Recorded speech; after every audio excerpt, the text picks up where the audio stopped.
பஞ்சமி தினத்தன்று எங்கள் வீட்டு வாராகி பூஜை அனைத்துமே குழந்தைகள் தாங்க செஞ்சது.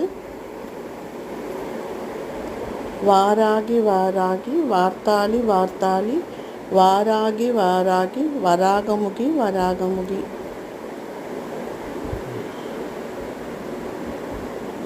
இந்த அலங்காரம் அனைத்துமே குழந்தைகள் தான் செஞ்சாங்க. அபிஷேகமும் குழந்தைகள் தான் செஞ்சாங்க. நெய்வேத்தியம் மட்டும் நான் பண்ணதுங்க.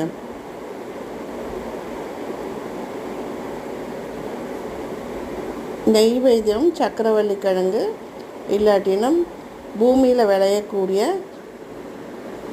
கிழங்கு வகைகள், அப்படி இல்லைன்னா வாழைப்பழம், வெத்தலைப்பாக்கு, இல்லைன்னா மாதுளையை உரித்து அதில் தேன் கலந்து வச்சா அவளுக்கு ரொம்ப பிடித்தம்.